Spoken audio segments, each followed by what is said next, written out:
Internet, and welcome to the Sage Gaming Podcast. I am here today with the one and only, the incomparable, Actually Tina. We are going to be talking about Final Fantasy XIV and its first expansion, Heavensward, because Tina has just finished that and moved into Stormblood, and we are going to talk about her experience in the game, my experience in the game, various themes, characters, and subjects that might come up. Hello Tina, I am extremely excited to have you here. I'm very excited to be here as well. I know, it's super cool. Right, well, let's start with the basics. How did you first get into the game? So my experience with Final Fantasy is I started it a little weird. So I had known the only JRPG that I had played before I got a PlayStation was Pokemon, which I know is like baby's first JRPG, but I mean I was a baby. So so I actually played Kingdom Hearts, and I played it without any Final Fantasy knowledge, so I had no idea who the Final Fantasy characters were. Oh dear, oh dear, oh dear.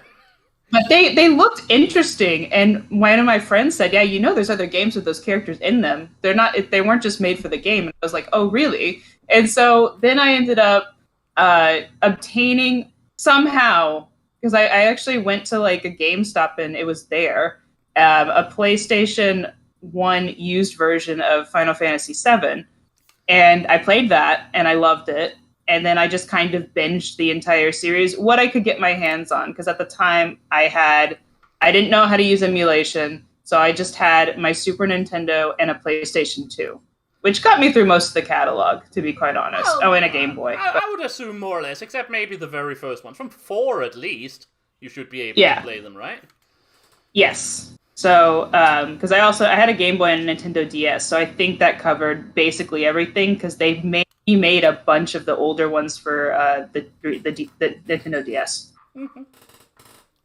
But I had never... So, as far as the MMOs...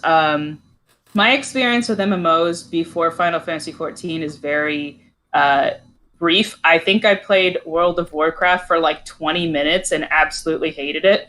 So that I never went back. I didn't have a bad experience. I just was like, I'm not really a fan of just like being in this game where there's a lot of players and it doesn't seem like there's much story going on or anything. So I just kind of went and decided MMOs are not for me. When it comes to gaming, I really need a story. I need something to keep me interested because I'm kind of introverted, so I'm not really a big fan of. I've gotten better, but I've learned things that I like, but I'm not super big fan of just like games that are like chat rooms. No, I get that. And I actually agree with you there. People always have that. Is it gameplay or is it? There's always been the big gameplay versus graphics argument, and in my case it's always been storytelling versus non-storytelling. Very few games I play doesn't have a compelling or at least a gripping story one way or the other.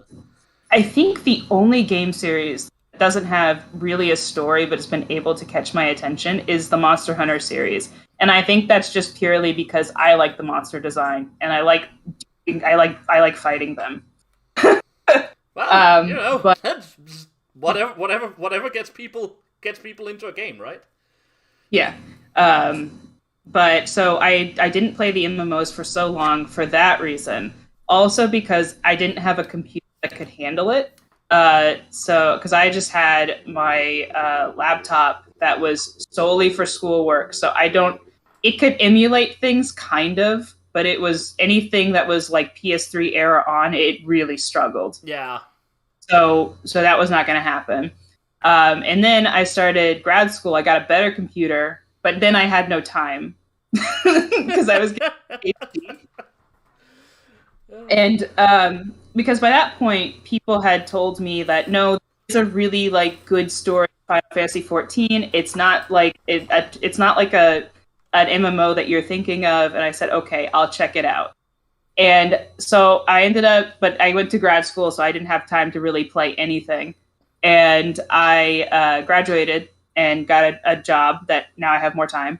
And there was a thing on Twitter. So my Twitter account by this point, it was not as big as it was now, but it was like 4,000 people or something insane. And there was some talk about unbelievable. There was talk about whitewashing in Japanese video game series, and it was a real. I don't even remember the conversation. I just remember that what it was specifically about. And Yoshitola came up. Yushitola, I think it's pronounced. Yoshitola came up, and I was like, "Oh, she's from Final Fantasy XIV." I don't remember any more of this conversation other than that.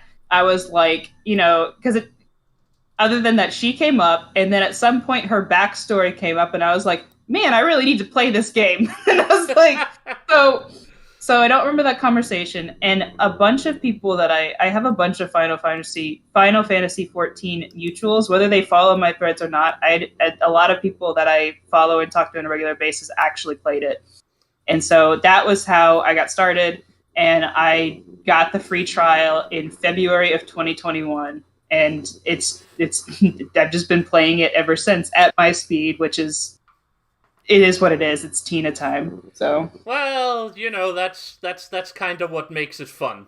To be completely honest, to follow around. I mean, if we can't mark you for not getting anywhere, where really would we be? The funniest thing is that one post where they're like, "It's not a spoiler if Tina's gotten to it," and I was like, exactly. I saw that the other day, which is absolutely perfect. That's the new rule. That's the Final Fantasy Tina rule. If you got into it, we can discuss it openly. Because I was following you before, but mostly just for random interest. Honestly, your job more than anything. I found some of your job descriptions just interesting. Your fights with bicyclists, maybe not so much. But I'm known for that, but I actually really don't like it.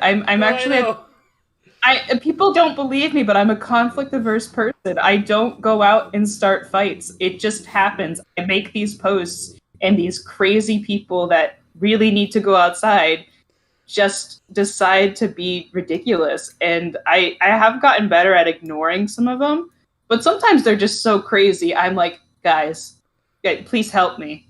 Well, why touch grass when you can touch Tina's timeline? I know. That sounded very creepy, but apparently it seems to be what some people believe.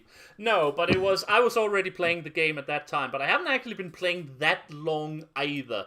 So it was when you got into the game, I really started following your timeline, and we started talking, basically. Well, I mean, for certain levels of talking. But posting on your timeline, posting on your threads and so on. So yeah, that was very good. So anyway, we got you into A Realm Reborn.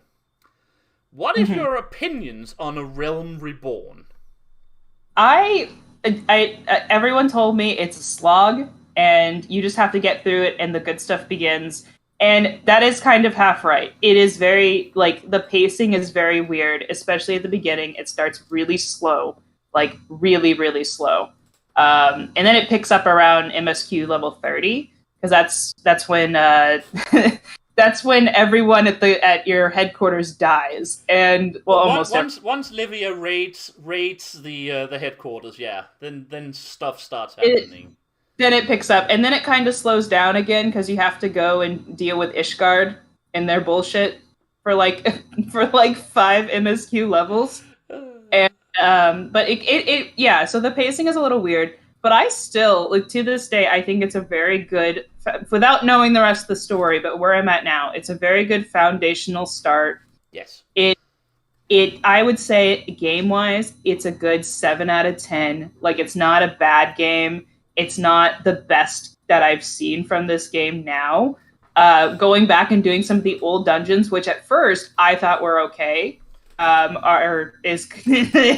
it's so boring. the 6.1 reboot of some of the early dungeons was severely needed. Let's just put it like that. It hasn't saved all of them from the scrap heap, but it has at least made them somewhat doable in most cases. I think the most most Kalatali was, oh god. the Maws of Todorok Yeah. is much better, and it's only much better because now you don't get lost. Exactly. Yeah. Exactly. No, and you don't have to hunt all those damn little light bulbs everywhere. Yeah, Forget like about one of them and then have to backtrack half the dungeon with everyone trying. Doesn't matter, because we move on from that. The game moved on from that, so we can fortunately also move on from that. Now, I actually think that looking back on it, now I didn't do what you did and level all the classes and do all the side stories and so on. I did do side missions and side dungeons and so on, but I'm actually looking back on it now and thinking about, I think what people's problem with AR, with A Realm Reborn, is that we have a lot of good stuff coming after it. Because looking back on it, it's actually, it really is what in a book you would call a page turner. Yeah, it starts out a bit slow, but again, you're learning about the world, you're learning the thing, and looking back on it, it's like, was that really just it? I remember it as much bigger than I remember it actually was, or the storyline as much more involved than it actually was. So I think I agree with you. About 7 out of 10, really well designed. But more than anything, I feel like the focus on, as you say, the story was what saved it more than anything. You felt like you were playing an MMO RPG more than anything. And just the world building, like, because I've done all of, I haven't done any of the end game content, but I've done all of the story and side quest content. There's so much world building in ARR. That really is. Whether it comes back to be important or not, I don't know. I have a notebook where I just write things down that seem interesting. But then, like, they even throw in these quests that are not plot interesting. Like, there's a quest where you play imagination with a child, essentially. The child is pretending to be like a monster and you're his minion and he sends you out to do things. And like it just adds flavor to the world. And I like that. I like that a lot. I like even though it can get a little tedious because they did go a little overboard with it. Like there are a lot of side quests and most of them don't lead anywhere. But I like that really is, and especially once you get into the 2.13235. They are still cutting stuff off that one, of course, but yeah, no, I agree. But I like the fact that it really makes you like it adds more flavor to the world, and it makes it seem like the world is actually like living, and it's not just a video game where you have to go from point A to point B.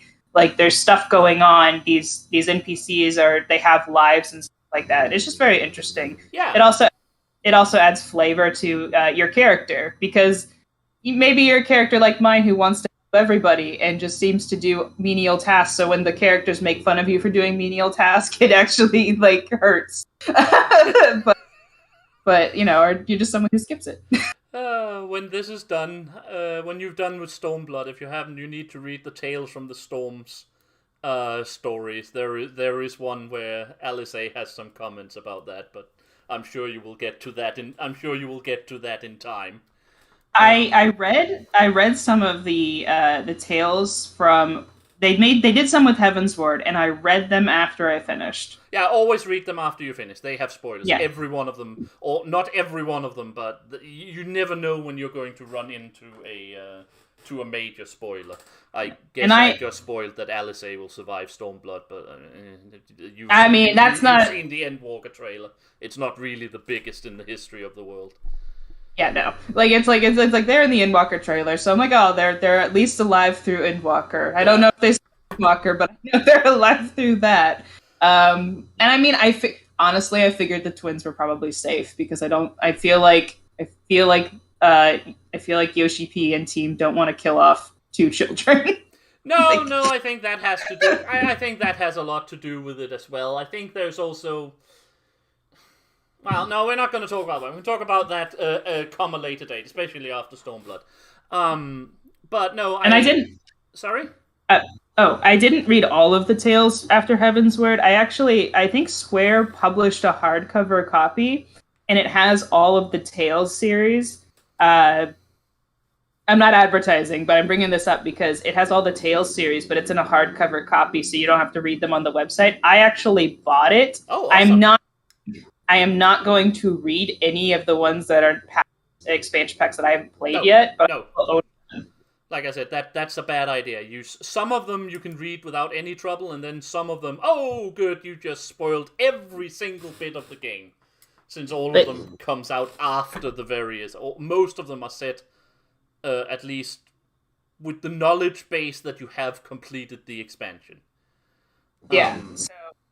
So I do intend to read them. I'm so invested that I dropped about $30 just to buy the hardcover on it. So I can't blame you for that. Had I known it existed, I would probably have done the same. Gotta be honest. Well, I knew it existed because I think you said to the world. I think you tweeted that you bought it at one point. I can't remember. But I would have done the same back in the day. Now I just have it on PDF files. Well, you know. But you're right about the world building, because there was something else I was going to get into. I also feel not a lot of games can do that, but I do think that one of the strengths about Final Fantasy XIV is, in fact, that the various cultures and characters do feel distinct from each other. There is a distinction between being in Gridania and being in Ul'dah, for instance. Not to mention, of course, Ishgard. But what that leads me to is also quest design. Maybe it's just me, and I haven't played a lot of other MMOs recently, but what do you think of general quest design? Because while, go out and collect 5 bear jaws are still there, I do feel, in general, that there is a little bit more variation on that subject than in some other MMOs I have played. And you say you're not the biggest MMO player, so I'm just saying, what do you think about the quest design?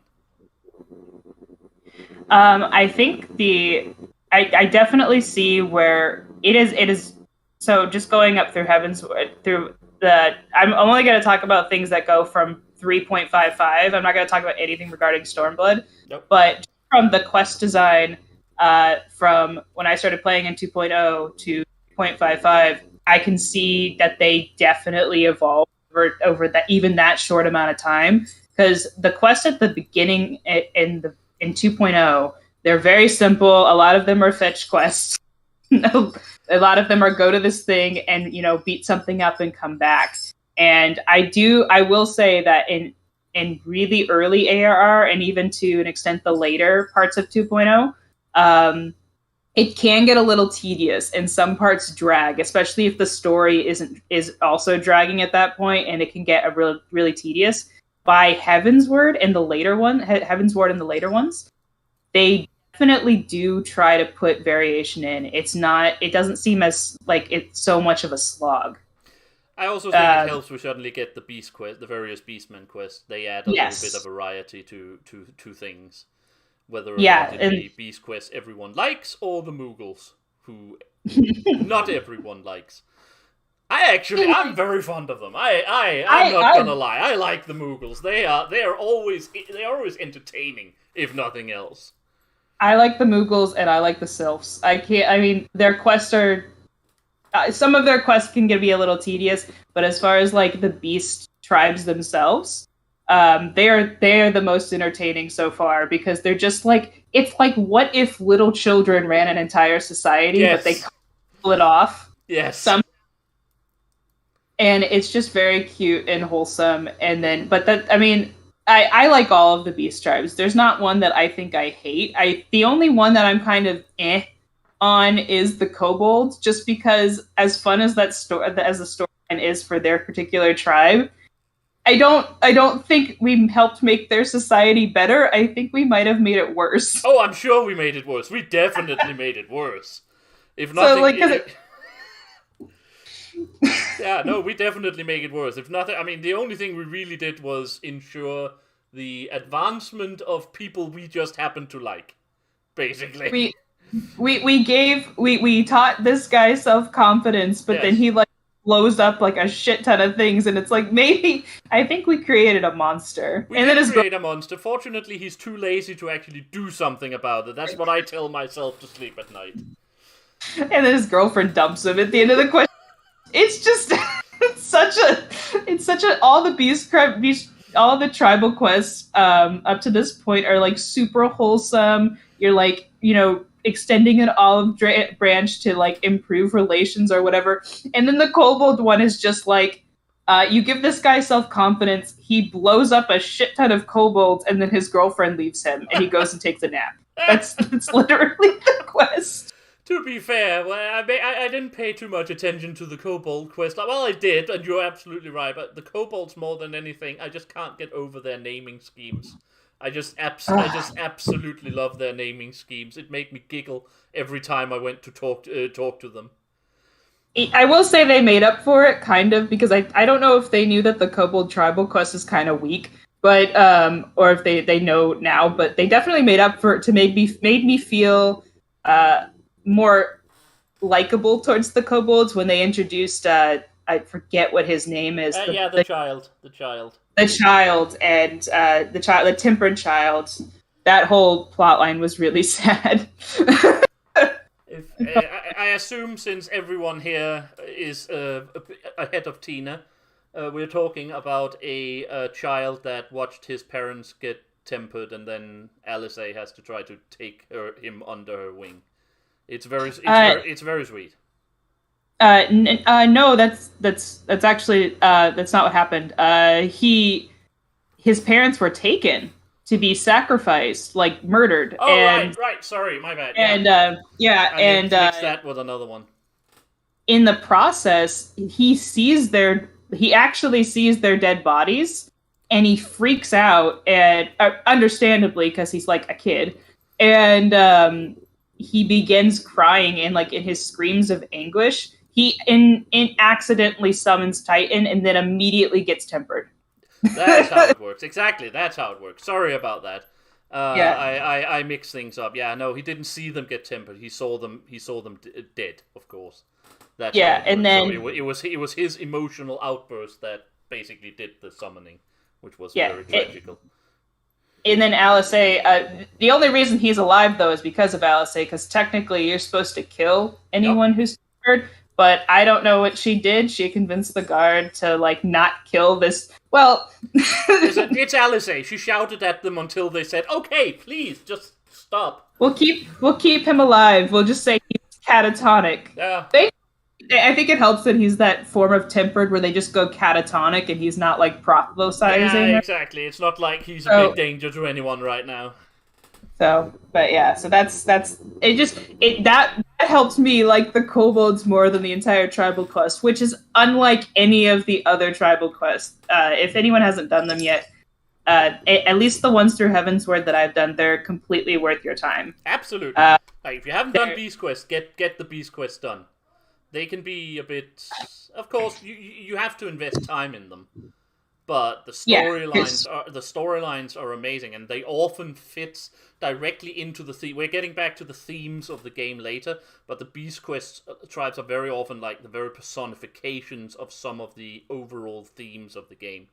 If nothing else, if you go into Heavensward, the Gnath ones, the Deft Arm is basically, in a lot of ways, personification of several of the themes of the game. Mm-hmm.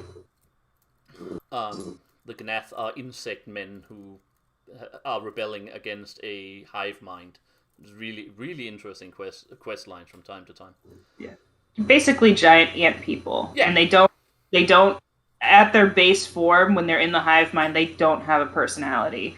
So when these societal rejects who are no longer attached to the hive mind, they're basically gaining and learning their own personality from a point of sentience. So like when we're born, we don't really have much of a personality because it takes a while for our brains to get there. We develop it over time, and that's kind of what you're seeing, but you're seeing it in like a species where they're already adults, so they're trying to like it's an interesting premise. I really enjoy it. I really like the Gnath.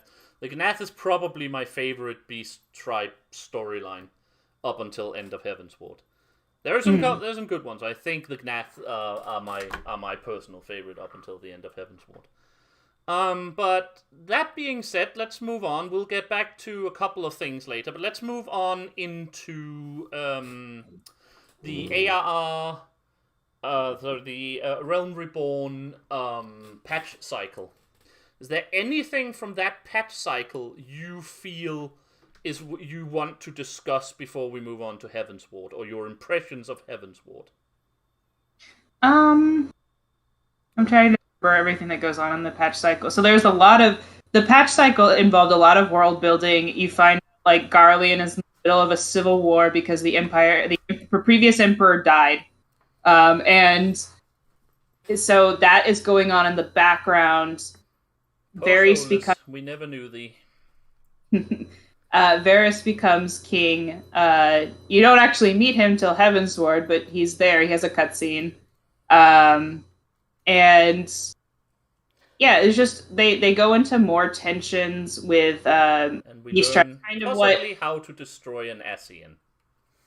Yes, and meet Moonbrita, and then she dies a patch later, and I'm still very sore about it. We are going to get back to characters later, in your opinion on certain characters, but that's actually a subject I've had on my notepad for a while. But I think we'll get back to this. It was more like there was anything from the patch cycle there that stood out to you, except of course from the catastrophic banquet there at the end. But let's move into Heavensward and then come back to that, because I actually have opinions on Moonbrita's death where I think we might actually have a discussion. Not just agreement, but an actual discussion. Yeah. But your opinions on Heavensward, which, I mean, there is a reason why it's the award-winning blah blah blah blah blah the whole meme with Heavensward. I think generally people agree that when all the expansions so far are tallied, Heavensward might not be on top, but it's sure as anything in competition of it. I don't think I've ever met anyone who played the game who didn't just love Heavensward. It's definitely a 10 out of 10. Yeah. Like, as far as all these expansions that I've only played 2, so there's not a lot to compare. But it is definitely a 10 out of 10. It takes everything that is from ARR, and it just it improves upon it. The story, gets off on a real good point, and the pacing is just perfect. I don't think there's any part of that expansion that drags. Nope. Even when you're doing like your road trip with people who hate each other, kind of. Yeah, but at the same time, it doesn't drag because it really that's character development throughout the entire time. Even when you think, are they ever gonna get to talk to that dragon there? The whole point is to develop the various characters, to develop the relationship between Alphino and Estinian, and to not have Estinian and Ysayle, kill each other at any given chance. It was like a road trip where it really was. You are the parent driving the car, and you have 2 kids that are in the back arguing, and then one like baby who's in the toddler seat, just kind of going through different emotions. Be nice to Estinian. He's not that much of a baby. I know. Poor Alphino. He went through hell. He really did go through hell. He's better. He's better. Again, when we get to the characters, I don't think there's anyone we can talk less about than Alphino, because I think, in my opinion, and I have played all the way through the game, Alphino has the best character arc of anyone in the game, bar none, pure and simple. Yeah, and I'll save my comments there, but he's definitely great for me. But like, it doesn't drag. The dungeons are definitely better than what they were in ARR, and especially in the patches. I saw some really good dungeons in the patches. I think to this day, my favorite dungeon that I've far is Great Goobleheart. I love that dungeon. I love the music that goes on. I like the bosses. This will change when I experience more dungeons for sure. Of course. I mean, we're talking about it up until... Again, we're talking about it up until the end of Heavensward. I'm doing my best not to... Basically not to mention anything else, because it's very difficult to mention anything else without giving spoilers, but there's no doubt that the dungeons got better. The trials got better as well. And it's less. I think going back to ARR content, a lot of the ARR content, even though there are significant differences, a lot of it feels very similar. And this is when I got to when you get to Heavensward, when I got to Heavensward, the thing I noticed is that each dungeon and trial has its own feel, and it's not so much a copy paste of the same thing. Correct. And I really like it. I've been told that gets better, and I'm really excited about that. The only thing that got a bit standardized was basically how you went through it, which is usually, so and so many mob pulls, then a boss, blah blah blah blah blah blah blah.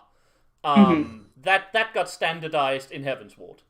In ARR, you could still have some weird dungeons. Did you come? Well, you came in earlier. You came in long before 6.1. Do you remember the run Copperbell Mines in the old days? Oh my god! Which was I mean, ignore the fact whatever you think about Copperbell, but it was a very idiosyncratic way of running a dungeon. I mean, the middle boss wasn't even a boss. It was a puzzle more than anything. It wasn't even. I wouldn't even say it's a puzzle. It's just you had to outlast the mobs. But the problem with that was the mobs were really fucking slow to. I'm sorry. Yeah, they all came at the same time or something. Yeah, most of the time you just stood there and then they died, basically, and then the damn goo monster, which was like, you click that, you stand there, then you don't stand there, and then it's dead. Thank you, goodbye, next. I remember anytime I get into Copperbell and if I was a DPS, I would just stand near the switch because I was like, my job is to push the switch. Yep. And then it's the tank and the healer's job. So I just would start dancing, and that was how I would deal with it. I have gone through Copperbell as a healer. I tried it as an experiment. I went through Copperbell as a healer, not using a single power. I didn't throw an attack, I didn't heal, I didn't do anything. Just wanted to see if it could be done, and old Copperbell, it could be done. That's not good dungeon design if you don't need a healer. That's fairly simple. Okay, so on that same level, before they got rid of it in 6.0, I can't even remember what it was called. The trial where you fight. I can't say his name. The Cape Westwind, the famous Cape Westwind. The Cape Westwind, where the joke was that every time a Sprout actually came, and first time Sprout actually came into it, was like, this is the worst thing of all time. We are all going to die. Because, I logged into that at like 3 a.m. on like a Tuesday, and someone was like, you know what? Let's see, can we beat this with just using auto attack? I bet we can. and here's the thing. You could beat that trial just using auto attack. It takes 15 minutes, but you can. Yeah, but I believe you. I 100% believe you. It wasn't difficult. You totally could, and I don't even think our healer had to heal anything either. I think they were just whacking with the staff like the rest of us, and it was the funniest thing. And I was like, and when they were taking it out, I was like, yeah, that needed to be taken out. It's a bad. I haven't actually done because. Again, I only have so and so much time to play, so I'm streaming the game on Thursdays when I'm able to stream. I'm not right now. When I stream the game from the start on Wednesdays. I haven't actually gotten, other than that, back to trying the solo duty yet. Because I want to save that for me for when I get there during my stream. But yeah, that definitely needed to be taken out. I have heard the solo duty is very, very good. Yeah, so I've heard. I've also heard that the solo duty with La Habrea after Praetorium is really very, very good. And I really hope it's true, because that was also one that badly needed a rescale. Yeah. I have not seen the duty with what's his face, the Rodigan, but I can't remember his name either. It's not that I can't remember his Rittigan or something like that. Yeah, I don't know if I could. It's a freaking traditional name. I can't pronounce it. But I have seen the library one. I won't spoil it for you. It is better.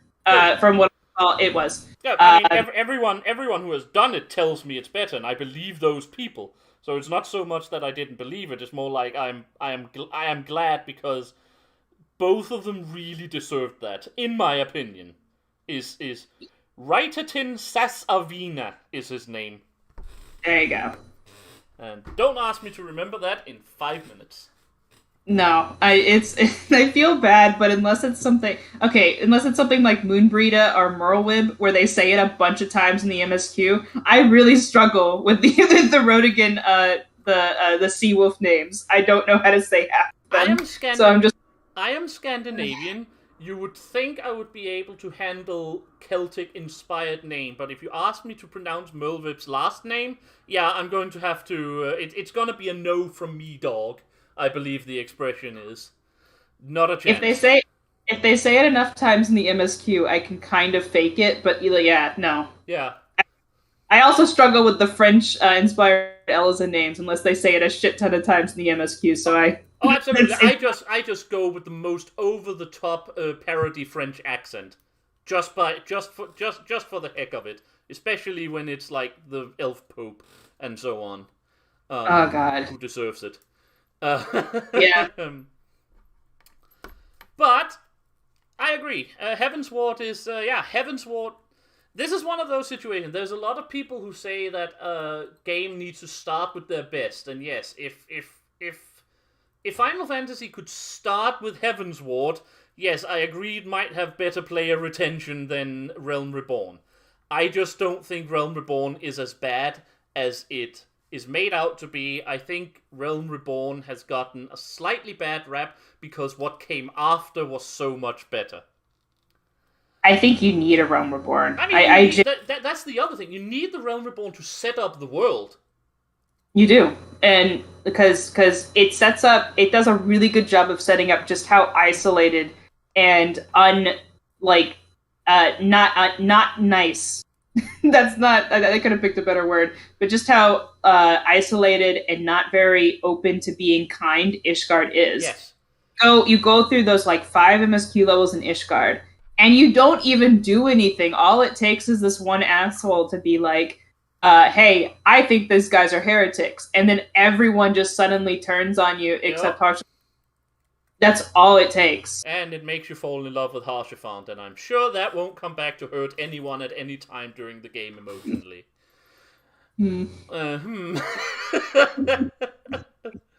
But I think we agree. I think we agree on Heavensward, and I actually think that the Heavensward patch cycle is also pretty well done.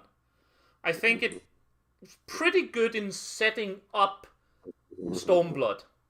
All things considered, while closing down what we have been doing in Heavensward. I really think it's good at doing both. So closing down what we've done, expanding on what we have done the primary game, while setting up the beginning of Stormblood. Even if I really wish we had gotten a chance to beat upon the Griffin a little bit more. But I think they needed one extra patch. That's my complaint. Not for Ishgard. By the time you get to the end of 3.3, you come away feeling Ishgard's going to be fine. Yeah. The people are fine. Things are going to be better. They're going to make it. They're not going to just devolve into chaos. Things are fine. But then you go straight into the Stormblood stuff, and I really. And 3.4 is very important. I can tell 3.4 is very important for shit that goes down later without knowing like what happens in the later expansions, because 3.4 really doesn't have a lot to do with Stormblood, because that's when Urianger is doing his is having his moment and playing like triple spy with like triple backstabs in that one patch, and I can tell that patch is obviously very important for where the story goes, because they're talking about stuff that the Ascians talk about. So I'm like, okay, this is going to be important for later. I took a lot of notes for everything that probably a good idea. And because it seemed like that was more. This isn't going into the next expansion. This is the one part of the patch where we talk about like the overarching plot, and so we're going to put some exposition here. Yeah. Also, explain what happens to Minophilia, and Also, when someone pops up who calls themselves the Warriors of Darkness in a Final Fantasy game, you tend to take note. I mean, I first saw him and I was like, I think my first reaction was literally like, these guys look familiar. Yeah. And then I was like, wait a minute, that's fucking Meteor. That's the guy who's in the trailers all the time. The default Warrior of Light. I pulled up the very first ARR trailer, which I had watched by that point, and yeah, they were all there. And I was like, "There's no way that's coincidence. That cannot be a reference. That's probably important for later." It is very funny that they did not give him a name, though. I am sure that won't come back to be important in the game later. I'm sure you can forget all about that without any kind of problems. So until he gets a name, because I have been told he does get a name eventually. I'm just calling him the Better Meteor because he doesn't have a name. they gave all the others names. They didn't give him a name. It's very bizarre. Oh dear, oh dear, oh dear, oh dear. Well, I'm not gonna say he'll come back later, but I'm not gonna say that you won't ever see him again either. Yeah, so let's leave it vague. He went from evil Meteor to the Better Meteor. Yeah, so that's not a bad point actually. I also think 3.4 was really interesting, but we'll get we can start with this.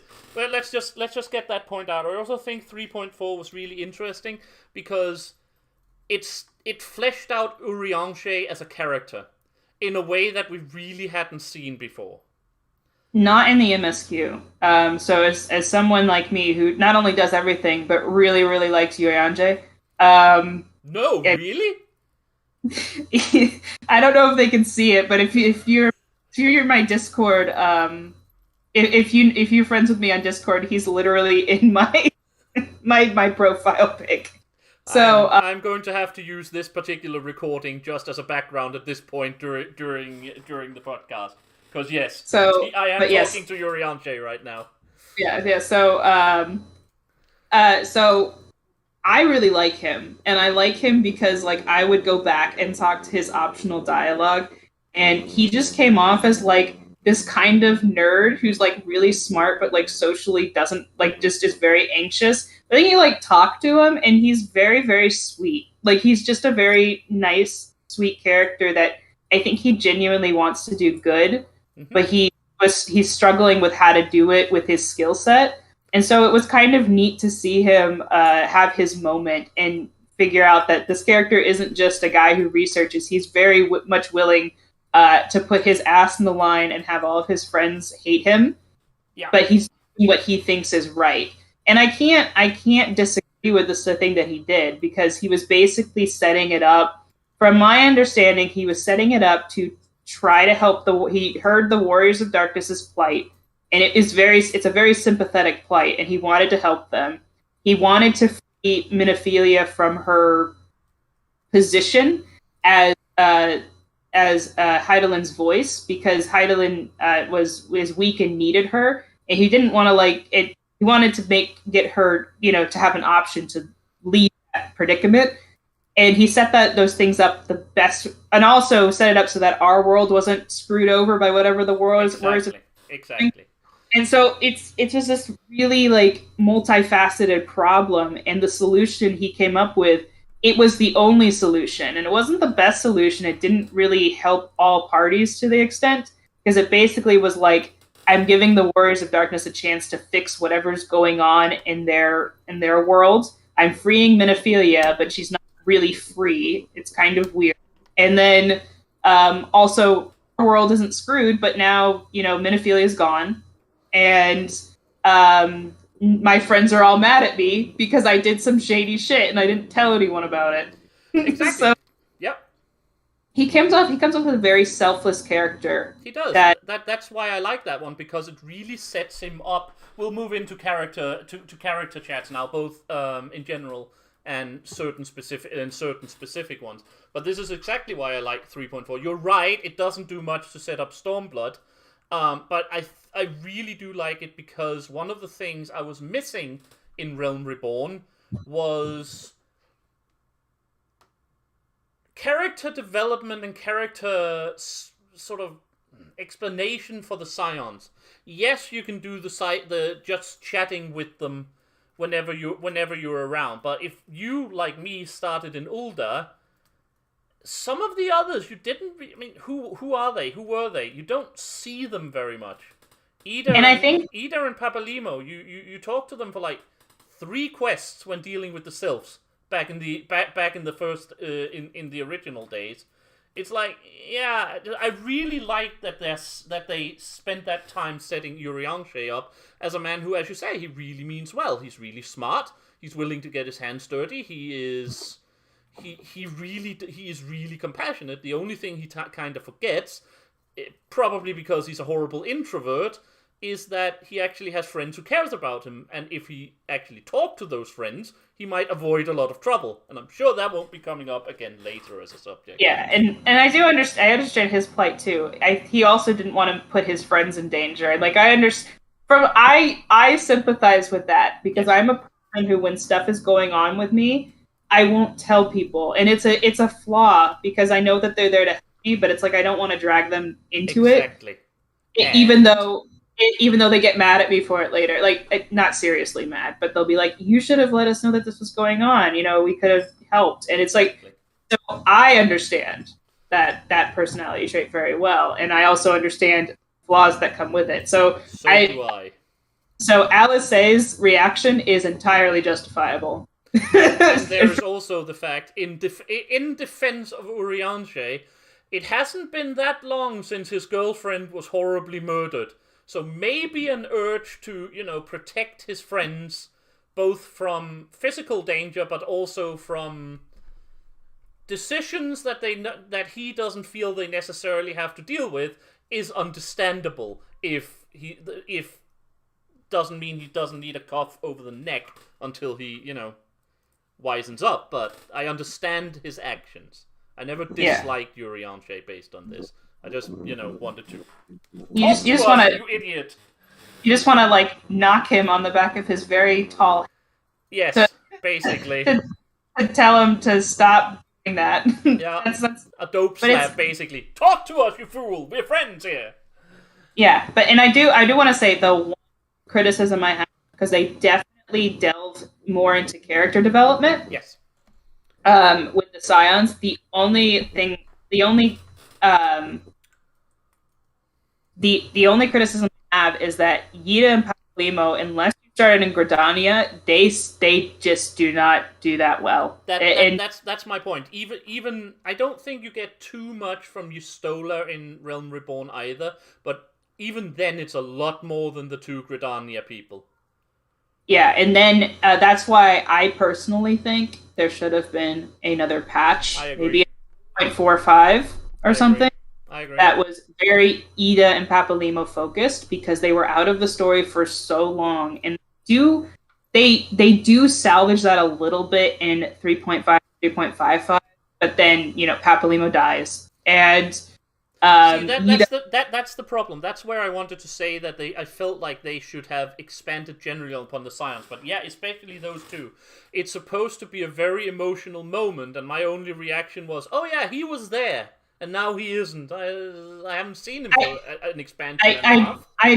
I definitely had more of a reaction to Harshfon's death than I did for Papalimo, but yeah. I still honestly, I had more for the fact that we thought Yustola might not be able to get back from the live stream than Papalimo.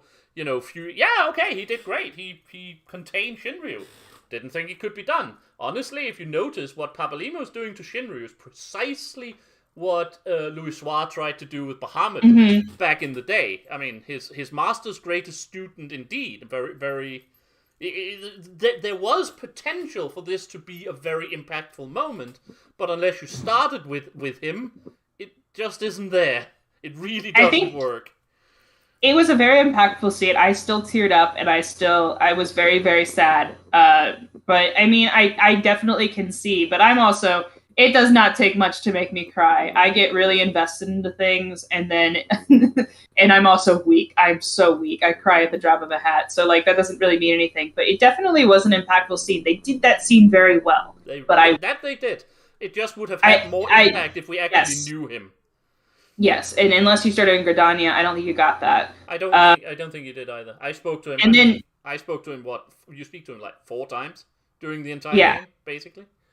he has good back and forth optional dialogue with Ida, but yeah, and then Ida kind of dies too because she becomes, she reveals her secret, which is that she's Lise and not Ida, because Ida's actually dead. And so, and I do understand, especially if you started in Gridania and you were close, why those people who started in Gridania feel very shafted, because Papa's dead and Ida technically no longer exists because Lise is a different character. So I Sorry about that. that is my that's fine. That is my one criticism, because they do character development with all the scions well, except for those two, which is a shame because Papalimo's Destiny, very well done. One thing I can say without it being a spoiler is that going forward, the character development of your closest allies are only going to improve. I usually say I came out of Realm Reborn with the Scions being my colleagues. I went out of, well, a couple of expansions later with them being my friends and family. So that's always important. But actually, since we jump started this, let's get to characters and such. What is your opinion on the general characters and character writing and character sort of sketches in Final Fantasy so far up until End of Heavensward? They definitely struggle, I think, with that in ARR. I mean, they struggled with it in ARR because I think I know the whole story with why A Realm Reborn is the way it is. I know what happened with 1.0. It's very interesting, and I've gone back and researched that. But so I think that they were trying to focus the Realm Reborn story mostly on your world. You're not just rebuilding this world, doing all this world building, starting off a new story entirely. And it was very focused around your main character. Yes. So a bunch of the side characters, they don't have much development because you're just kind of getting introduced to them. And even I started in Limsa Lomisa. So I Limsa Lominsa, one of the best names ever in a video game, because no one can say it without giggling. I don't know why, but it just happens. It's like a tongue twister. Yeah. It really is. Ulda, Gridania, Ishgard, Limsa Lominsa. What?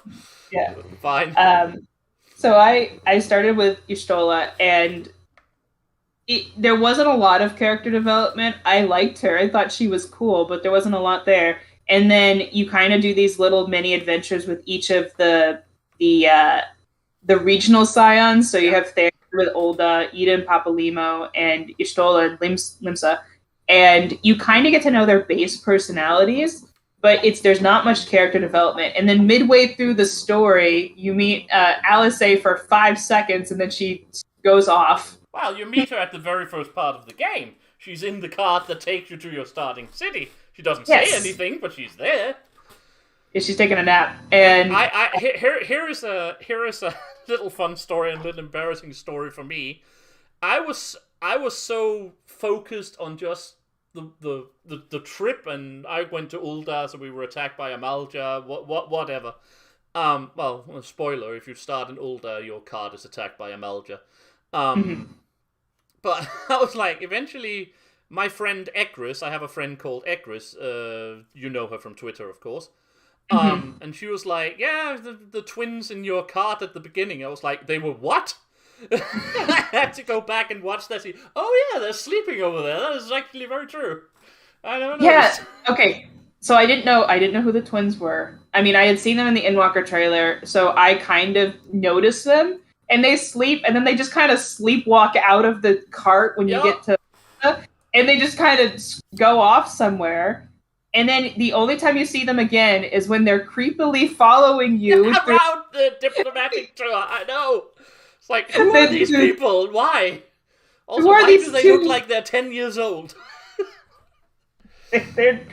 I swear to God. Okay, so I think the developers, they add on a pixel to Alphinode's height with every expansion, and the only reason I think that is because I try to compare Kane's height, because she is a min height Ura. Yeah. So The only things shorter than her are literally Lalafels. Even Makode females are taller than her. So I compare her to the twins, and I swear to God, they're like a pixel taller now. And I'm like, I am being gaslit by this stupid game. Well, they are due for a growth spurt, if you ask me.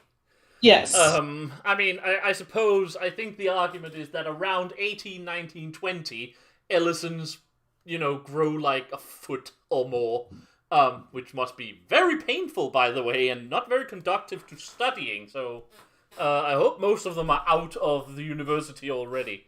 Or whatever training they are doing. But, no, they are due for a growth spurt. I would not be surprised if they have been sized up a little bit. So, so they're in there for a very short time, and they're kind of creepy. The way they accidentally set it up for them to be kind of creepy because they're just following you around, and Alice is not saying much, and it's not because she hates you; it's because she hates politicians, which fair enough. But you don't know that, so it just seems like she's grumpy. Also, it took me forever to realize that Alphino was actually a boy, but, minor details. Well, it doesn't help that they are literally wearing the same outfit, and the only way to tell them apart is one has a blue ribbon and one has a red ribbon, and Alice kind of has eyelashes. That is the only difference in the early ARR. And then she goes off, so you have, no development with her, other than you find out that the reason that she was grumpy during the entire thing wasn't because she hated you, it was because she was tired of all the politics, which, fair enough. I agree with her on that one. And she also felt they were disparaging her grandfather. Yeah. It was like, that's fine. And then Alphino comes in, and he is 12 years old. He is getting younger the more you look at him. And the first time he shows up at the Waking Sands, I'm like, who is this very creepy child? And why do anyone actually listen to him? Who lost their child? Child? That's what I thought too. I thought the same thing. I was like, who the... This is I think I joked about it, and someone responded with, he's probably the smartest politics person in all of Eorzea. Well, no joke. He probably is, but still. And I was like, and then that interview came out a while back where Yoshi P said he was basically a Redditor, and I'm like, oh yeah, that's true. Actually that makes perfect sense now that you say. Yeah. I was like, nah, he in AR he is a painfully a Redditor character, and so he gets more than all the other Scions, because once everyone is massacred and half of the ones who aren't dead are taken hostage, so you're stuck with Alphino, Y'shtola, and Thancred, but not... No, Thancred is gone because he's gone. Yeah, he's missing. Yeah. He wasn't dead, and we find out why later, because he wasn't actually Thancred. But, and then I think, Papalema was taken, and Yida wasn't taken, so Yida's there too. And that's who you're stuck with. And you end up being with Alphino the entire time. So he gets a little more character development in ARR, but I'll be honest, it's very bad character development because I hated him. So did I, and I think that was intentional. Yeah, I was like... I do think that's intentional. We can take... Actually, let's wait with Alphino, because we'll definitely get back to Alphino. But saying that... And then... Yeah, go. Yeah, and then you meet Sid, and then so there's really in AR there's really no character development for a lot of them, but you're just learning their base personalities. It's very clear that there's more going on, and the AR was focused on setting up the world and setting. Here's the base characters that here's the base personalities of them, and then as you go into patch content, you see more Alice comes back if you do coils. Alice comes back, and let me just say here. Quick question while we're at it, because I was going to come back to that. I consider the fact that Coils is not a mandatory part of Realm Reborn as one of the biggest mistakes Squeenix made about that. It is. I think they made Crystal Tower. They eventually made Crystal Tower mandatory. They really should have done the same. They should have redone some of Coils and then just made that mandatory, in my opinion.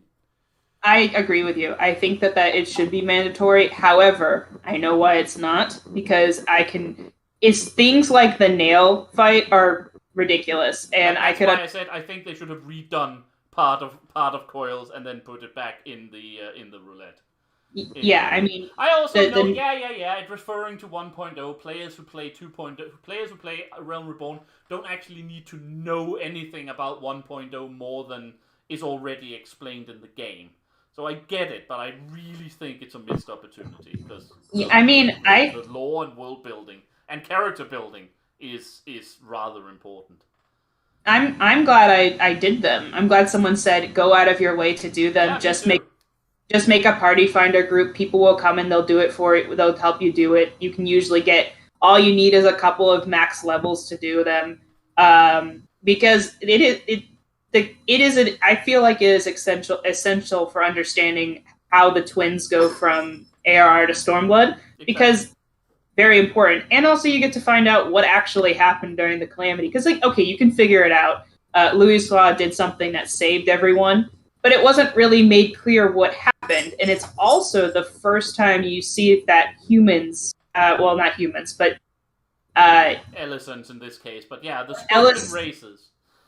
The spoken races can become primals, which is a big part of Heaven's Word. If anyone haven't done the binding coils, it's basically it's Alisaie trying to find out. There's a whole storyline there. I'm going to skip the main thing because if you want to play it and you haven't played, you should play it. But it's basically Alisaie trying to figure out what is going on with some sightings, with some energy readings and so on, and you find out exactly what happened to Bahamut and Louis Suave. You even meet them. I can tell you so much. You even meet the man. So yeah. So it's very important, and for the twins, and it really actually provides some decent character development for Alphino, Alisaie, and it hints at the relationship between Urianger and the twins. Exactly. The only other person that Alisaie confides in during this whole thing is Urianger, and then when she does something kind of dumb that puts her life at risk, he immediately goes to Alphino, even though he knows she's gonna hate it, and is like, "Hey, your sister's doing some great stuff. Please come help." I think a lot of people are missing the fact that Urianger was basically their babysitter, to a certain degree at least. The way they describe it, if you go back and talk to him after 3.4, he basically says that when he was a student and he was Louis Suave's student, he was at their house all the time, and that's why he basically, they're kind of like his adoptive family, I guess, not officially, but like he just was there all the time, and he's really close to twins. That's what I got anyway. Yeah, absolutely, and especially apparently with Alisaie. The relationship is apparently very, very, very close with Ali. Anyway, back to that was just a minor sideline because it's always annoyed me that you had to jump through such hoops to do binding coils because they are so important for the story. I would argue it's more important. The only other raid series I've done is Alexander, but it's more important than Alexander if you're talking in terms of the character development. Crystal Tower, but let's not quit. Oh well, I forgot that that's also a raid series. Yeah. Okay, fair enough. Fair point. But fair enough. I agree with you. Crystal Tower. I mean, Alexander is important for the world building, and it does give you some stuff with Sid. But other than that, it's fairly self-contained. Binding coils is relevant for the story, even if it's the rearwards facing story rather than the story going forward. I don't know why I forget Crystal Tower is a raid series. I guess because it's mandatory MSQ. Yeah, basically. So it's a raid series, but it's also like you have to do it as part of the MSQ. So I just kind of group it into MSQ and forget that it's actually a raid series. Exactly. I think that's the reason. Yeah. I really do think there's a reason. It is a raid series, it's just not an optional raid series. Which it used to be, of course, until Shadowbringer, until the Shadowbringer came out. But that was the Scions. What do you think? We're still in ARR. What do you think about the rest of the characters around, like say the city leaders and so on, the more important second grade side characters? Because I actually think ARR is pretty good at giving you sketches about people you might end up liking, but just as bad as always about fleshing them out in any useful fashion. Yeah, and it still struggles. I would say that the patch content it took you really, really close to the city leaders, who I would say by that point are the second most important NPCs to the Scions. Clearly, Because I mean, they are. With the exception of Sid. They absolutely are. Yeah, and then the job and class quest people you get really close to, and you get their personalities. That's actually done very well in ARR. The job and class. In general, I feel very good. In general, I feel the job quests storylines are pretty decently handled. Mostly. Yeah, so most of them. I freely admit I started out as a my very first class was Black Mage, and I don't even know why, because usually I start out a game as healer. But for some reason I started this out as Black Mage, and I knew I had the game I wanted to play when you get to the level 25 Black Mage. Is that the one where... When you have to cry at merchants. Like, yep, that's the game I want. You're throwing around elemental powers that can rearrange the world, and your quest is to go cry at merchants you owe money. I love this game so badly.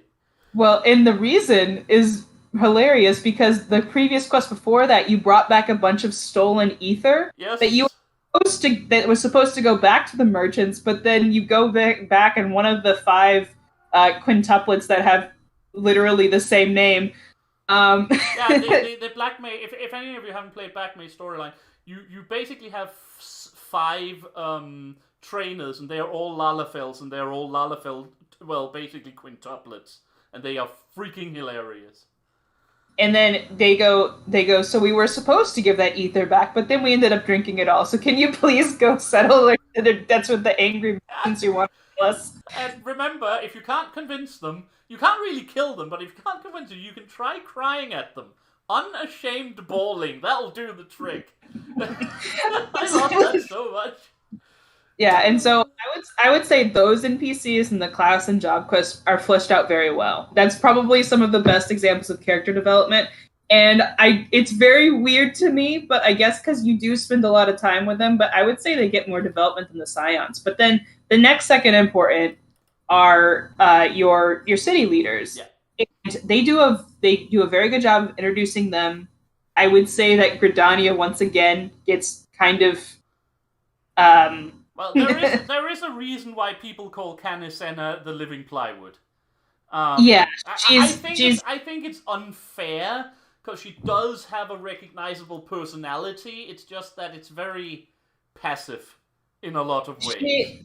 To this day, I've gotten better with her, but she is still my least favorite. I think that goes for practically everyone. I can tell you she gets better, but again, you'll have to wait a couple of expansions, so... Yeah.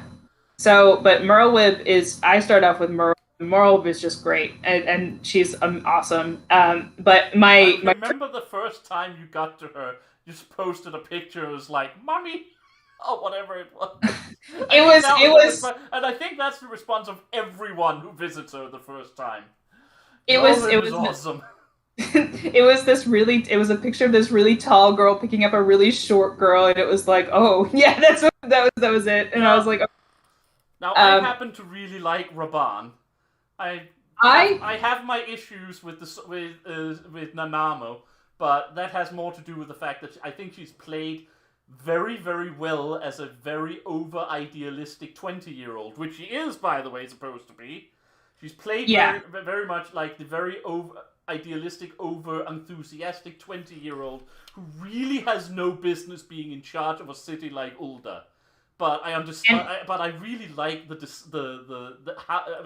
she's understandable at the very least. But I really like Merlwyb is my favorite, but Raban is also really well drawn. Well, I feel Merlwyb is where I started, and I love Merlwyb. But my grand company is actually Ul'dah because same here. Immortal Flames. I liked Raban and I liked Nanamo, and I I really like how Nanamo is. She's not a perfect politician, and I went back and read what happened to her in 1.1, No, she's a terrible politician. But oh, she's terrible. She's just so adorable, if nothing else. But I went back and actually read her lore from 1.0. And that's why when you told me she's 20, I wasn't surprised, because I was like, yeah, well, I went and read back the lore. She was 15 in 1.0, and I can't remember exactly, but I think her in 1.0 her father actually dies, and she's as far as I understand, yes. At I wasn't 15. there for 1.0. I Neither was I. Much later. And she's ascended to the throne at essentially being a teenager, and that is really good writing, because that is exactly her ruling style. It's someone who was ascended to the throne at a very young age and clearly wants to do what is best for her country, but is a terrible politician because she doesn't have any experience at all. That's also why I feel like the I'm tempted to call it the Red Wedding. No, the banquet, the catastrophic banquet there is I feel like it makes sense, because I feel like she would be one that would fall prey to honestly being poisoned by a random politician. When you're any type of ruler, whether it be like a president, like in the actual world, or a king or queen, you are completely dependent on who your advisors and your trusted counsel are, and that's for any politician job. And her advisor is Lolorito. So Teleji, who not anymore. Teleji had a minor case of being cut in half. That sort of took him out of the runnings. And Lolorito confuses me, and I think that seems to be a not a unusual sentiment, because he's written as a politician, and he's written very well as a politician, because I think sometimes his motives are good, and I think his overall motives are kind of good, but I think he won't do good things unless it benefits him. So he's not a good character. But I think Lolorito is an incredibly self-promoting ultra-capitalist. That's what Lolorito is. He's written like not the compassionate capitalist or whatever you want to say, but literally the very extension of ultra-capitalism. As long as it benefits him, things are good. As long as it benefits him, things are good. But he has absolutely no scruples about getting there. However, this also means that no, we're not actually going to commit genocide on our work staff, because if we do that, we're not making any money. Yeah, like that's what I try. I'm trying to explain. He's a very hard character to explain, because I'm like, Lolorito would very much like to completely control Ulda from behind the scenes, but he would never ever want to be in charge of it. No.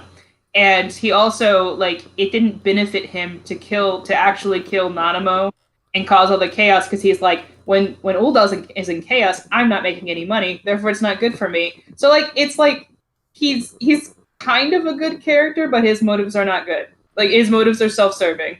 But we just happen to be on the side. And I think Nanamo is at least aware of that now, but she's still so young that it's like you have a couple of expansions to go, so I'm not going to say anything else. I'm just going to move on, because I want to get back before we end this. I want to come back to go. I will also say that Canel Senna, she has grown on me a little bit, because they gave her some personality in Heaven's Word when they sent her to be where she wanted to go meet the other Mughals that lived on the mountain, and that was very nice. And I like that they tried. They're trying, because she's the secluded wise woman, right? It's difficult to get her. She's a secluded, sort of warm, kind-hearted wise woman, unlike a certain other secluded wise woman who's not very warm-hearted at all. But like I said, I think we've agreed that the character sketches in ARR was a good basis to start from, and from Heaven's Wards on, again, they began to really build on them in a lot of ways. So let's go onwards. I want to get back before we end to the banquet. So let's go on to my questions about individual characters, not all of them, but just a few of them. So, let's start, like I said, with the most important character of all, in my opinion, Alphino. Give me your thoughts on his character development, start of ARR until end of Heavensward. He starts off as this very egotistical, full of himself, young, very young kid. I don't want to call him a man, not because he's short as heck, but like he acts like a kid. Yeah, like well, he is a kid. Yeah, the best way I can describe him is he's me when I graduated high school, and you're that dumb 18-year-old self that thinks you can just change the world by doing very simple things, and then the world just hits you very, very hard, and you're like, oh, this is not what it's like at all. He's very idealistic. He is very impressed with his own intelligence. Yes. Very full. He has reason to be, but it needs to be tempered with experience as he learns to his cost.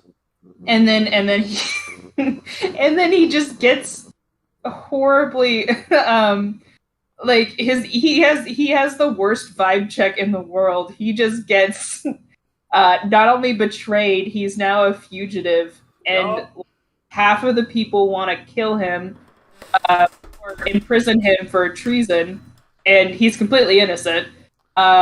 And just, and then he brought it on himself, basically. He did. Anyone who could have done what he did in the 2.0 patch cycles and not realize that taking money from the Syndicate was probably a bad idea deserved to be tweeted at a little bit.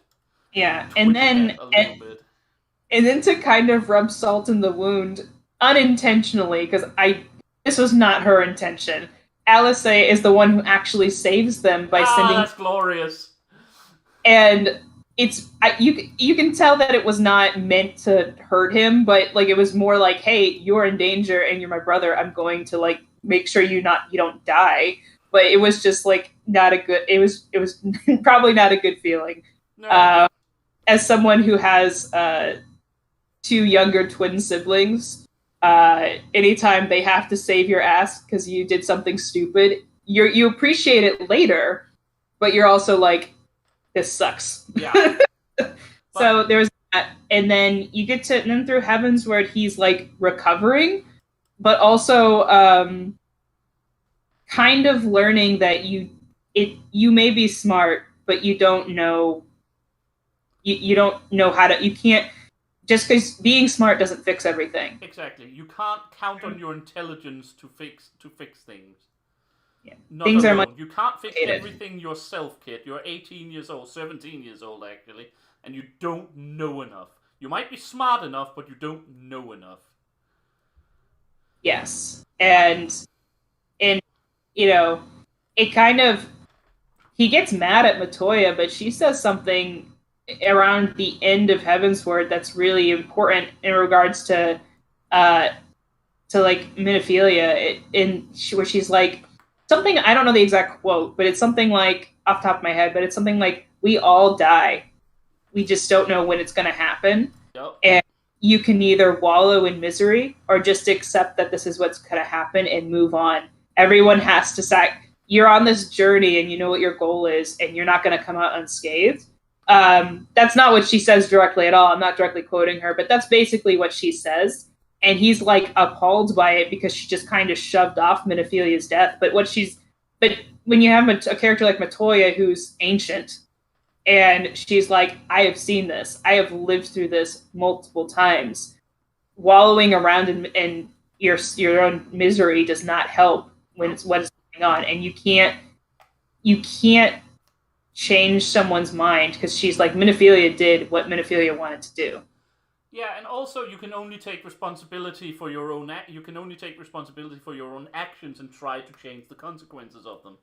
And you can't do that if you spend more time feeling that you are guilty. And then Thancred has a really good line that Alphino didn't hear, but I think Alphino is learning it, where he says, you make your choices and then you have to live with them. Yep. So basically, whether they are bad. So, and that was very nice. He really does have an amazing character development. It's like actual main character. To a certain degree, he is. This changes a bit later. No, that would be spoil. I don't know if it would be spoiler, but we'll leave it out anyway. When we get past Shadowbringer, I have a comment about that if we remember, so to speak. But yeah, I really do think a lot of us can put ourselves in Alphino's shoes. He isn't a bad person at any point. He might be I don't even think he is. I mean, he's not even consciously arrogant, Alphino. No, he's just. I went through the same exact phase. Exactly. I think we all did. Basically, we know everything. Because we do. We're young. The young always know everything. You gotta get life has a way of self-correcting. Now, some people don't always correct themselves and they become worse.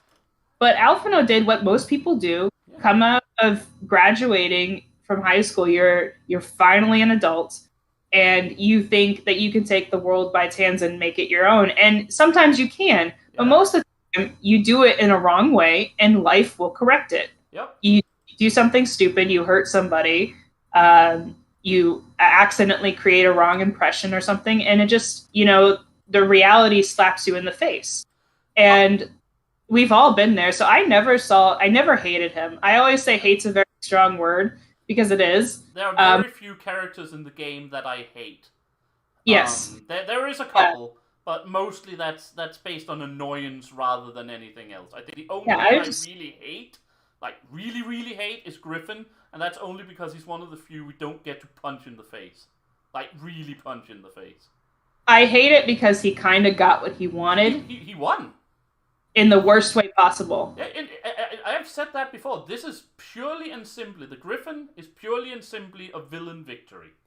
He wanted to manipulate the Alliance into a war with Garlemald for trying to free Alamigo, and he did it in the worst and most possibly horrible way, and he won. And he didn't get any comeuppance. No, because he died. Yeah. Immediately after that. Again, I'm okay with that. These kinds of situations are okay to have in a game like that, but he's the only one where I really wish you could go back and just punch him in the face a few times. There was a bit of catharsis missing there.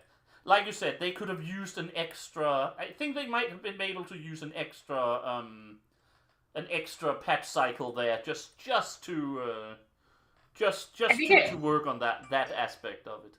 I think it would have made the transition to Stormblood a little bit better. Not that it's bad, but better. And and going back to Alphino, like I always saw him as like my younger sibling. That's like he was kind of an annoying younger sibling, and that's still how I see him. He's kind of an annoying younger sibling. Well, he is, but he's an annoying younger sibling who is at least trying. He's at least trying to do better. He's improving. He's I don't know how to put it. At the end of Realm Reborn, I was like, oh, I understand why he has done the things he have done, and I feel really bad for him how it blew up in his face. But holy crap, did he deserve that? At the end of Heavensward, I was okay. You've actually kind of redeemed yourself at this point. I kind of feel like they have written his character a very nice redemption arc at the end of Heavensward. I mean, Alphino was in a lot of ways fairly significant in ending the Dragonsong War. I mean, yeah, you did. I mean, we did all the actual fighting and stuff, but I don't think the whole road trip would have succeeded without him. The other two would have bloody murdered each other if nothing else.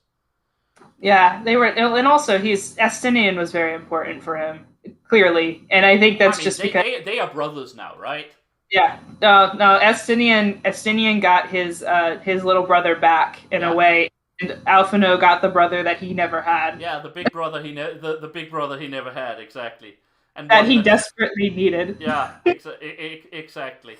But yeah, that's Alphino. No, I agree. That's my reading on him as well. All right, let's get to this one, because here I might actually have a discussion with you, or at least a thought about something that we talked about back in the day. Moan Breeder.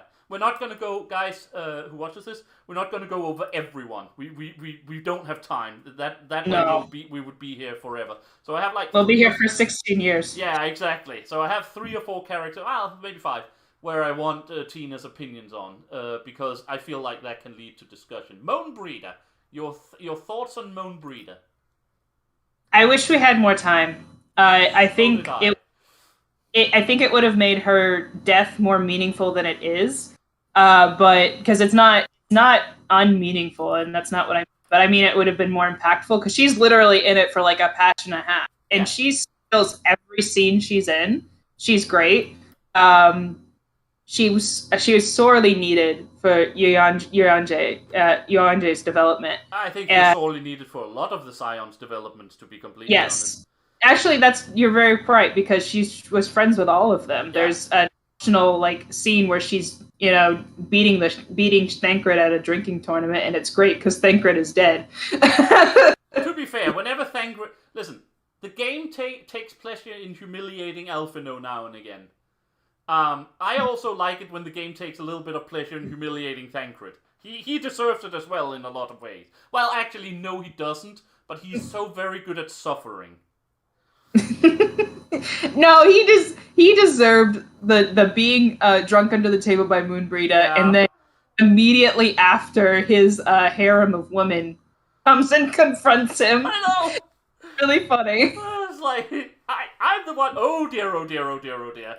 Yeah, no, like I said, Thancred maybe not deserve it to the same degree as Alpha, no, but he's good at suffering the small slings and arrows.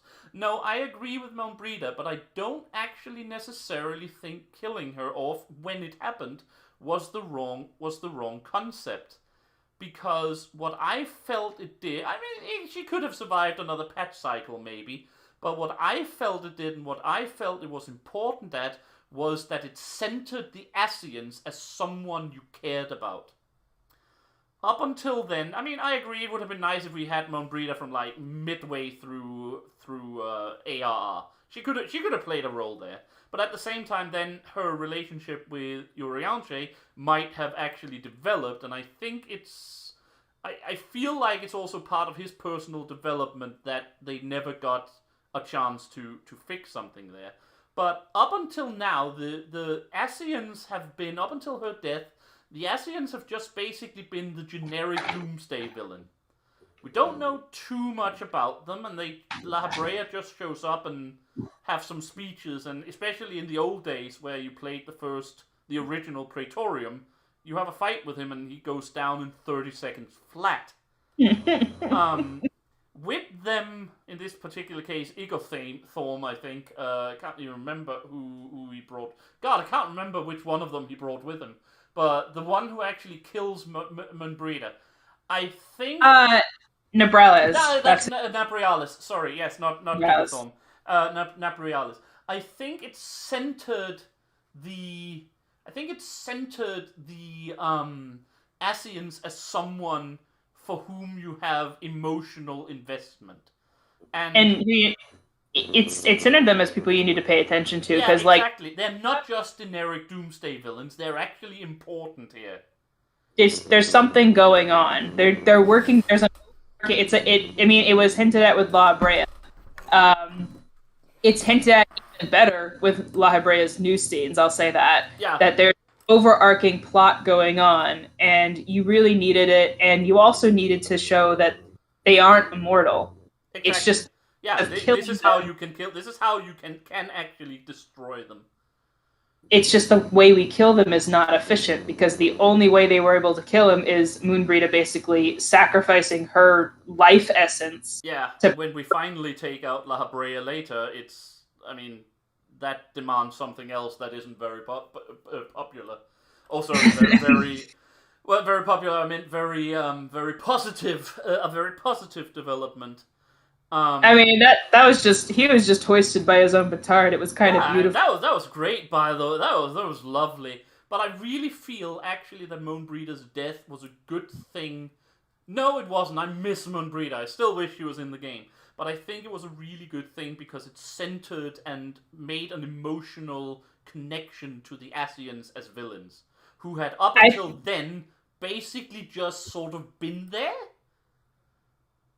I mean, I had a personal investment in fighting the Empire. The Asians was just sort of, okay, I guess they're around. And then it was like, okay, now I actually want to punch these people hard in the nose.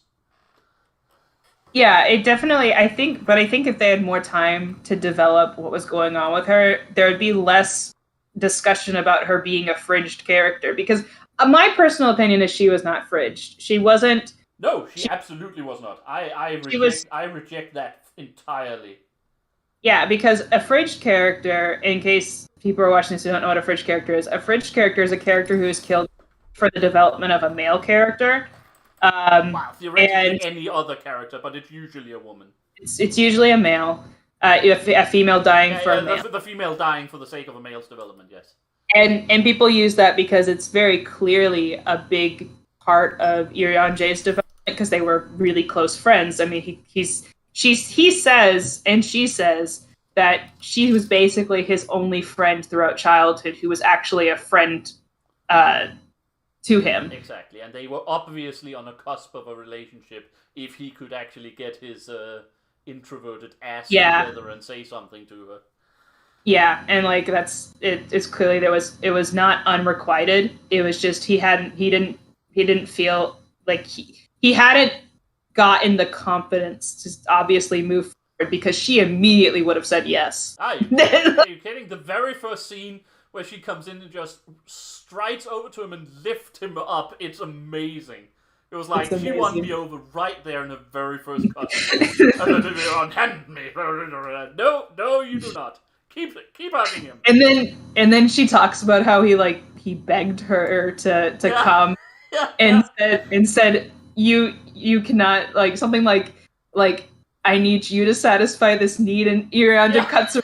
Tancred in the back goes, "Go on." Go on. Exactly. But yeah, so and people cite that, but the reason I don't consider her a fridged character is because her death is clearly important for the development of the Asians, to give us a personal stake in actually fighting them, to hint that there's a lot more going on with them than just they're evil to be evil, which was not in the original Praetorian fight, is not very well done. In the newer one, it is. Yes. But and then also it also developed the plot. It gave us. I mean, I know. At that point in time, it might have seemed like a small thing, but it gave us the possibility. It gave us the way to kill Asians, which we hadn't had so far. No one knew how to actually take them out. They would just shift as my favorite, the PowerPoint scenes where they describe things. They basically would just go into different bodies, and it'd be like, see ya, and so you just would kill the vessel. And but I also think it was important for Moonbreeda's development too, because it's not hinted at, but Urianger confirms it. It's hinted at, and Urianger confirms it later on. But she had been struggling with, I guess, what her purpose was. That was her crisis of faith. Is what was her purpose. I will tell you this much: that is being expanded upon later in the game. You'll hear more about that, but you're absolutely right. Yeah, and so that she felt her first. I also think because Minophilia was there, it's very important for Minophilia's storyline and influences what she did, because she watched Moonbreeda give literally everything that she had, her life essence, to stopping this Asian. And I think it influences what Minophilia does later, where she basically... Well, she gives herself to Hydaelyn, basically. She gives herself to Hydaelyn. She destroys her... To put it in, she destroys her own self to give Hydaelyn a voice. Yeah, and really a self-sacrifice. She and Moonbreeda signify that one line that is from 3.4 that I joked about, because it said, like, would you give one life for one world? And I was like, no, because I mean that's my life, but I was also kind of joking. Yeah. They both really signify. They really did that. Yes. And so I think it's not just her death was important for a bunch of things. So it's not that she was fridged because it wasn't for Urianger, but I do understand why people see that. But I see it. Absolutely. I just think it's wrong. Yeah, no, I think it's wrong too. Like I respect people who hold that opinion because I can see it. But her death had much more impact on other people. It wasn't just for his character development. No, absolutely not. Oh, well, while we're there, I wasn't actually going to talk to her about it, but just really quickly, your opinion on Minfilia, who is a divisive character, I feel. I wish that so I actually do have someone who follows me that played 1.0, and they are conflicted about how the game has gone, and I kind of get into arguments back and forth with them occasionally. But and I do acknowledge if this person is listening, I do acknowledge that you played 1.0 and I respect it, and I came in at 2.0. So it's just two different worlds, two different opinions, and so I never mean any malice towards this person when we kind of get into arguments about it. No. But and they kind of have gone through Minifilia's backstory, and I can understand if you started by 1.0, why you might feel a little bit like ripped off with Minifilia. It sounds like she had more development in 1.0 than she did in 2.0. But I haven't gone back and watched fully all the cutscenes in 1.0, so I'm not going to speak. I also think Minfilia is one of those characters where a lot of the detail is actually in the detail. Yes. I wish that we had more time with her because it seems like there's a lot of character development going on in the background that we don't see, and it just kind of gets mentioned later on. Like the whole thing with Philomene and Thangred and their relationships with her, it's only touched on kind of in optional content. Yeah, and it's exactly. not a lot. I mean, like Canisena, she is fairly neutral in a lot of ways. But at the same time, there's also when she is kidnapped by Livia, it's outright stated that she was tortured for information for weeks until you save her, and she never says a thing. I mean, it's just a small thing, but that's not Minfilia, the voice of the goddess. That's Minfilia, the non-action girl politician leader from Waking Sands. And I really respect her character, but I do understand the complaints where it doesn't feel fleshed out enough, and I agree. I think she should have been fleshed out a little bit more. I agree. I think I like Minfilia, and I like her role in the game, but I feel like she should have more. The problem is Alphino takes it over too fast. It would have been nice to see her as the successful politician and organizer and administrator and so on. And I've been told. Well, I know she comes back in some form because I've seen the Shadowbringers trailer, and Thancred talks to her in that trailer. But it's also not her, so I don't want any context given. But I know that you're not gonna get any. Like I said, I have already spoiled more than I wish. The Shadowbringers trailer and the Endwalker trailer kind of spoiled more than I would have wished, but I really needed to watch those trailers to decide whether to play the game or not. Yeah, so fair enough. It was unavoidable. So anyway, let's move on then to the. This is not really one character as such, but the Holy Ishgardian Triad, which is Aymeric, Haurchefant. Well, theoretically, there's 4 people: Aymeric, Haurchefant, Edmund, and winner of the 3rd annual Stupidest Hat in Eorzea competition, the Elf Pope, Archbishop Thordan the Way Too Many. Your opinion on them? Well, Thordan is a bastard, and I think Thordan is the best villain the game produced so far. Not even Nidhogg. We'll get to Nidhogg, by the way. But I think Thordan is just the best villain the game have up until the end of Shadowbringers.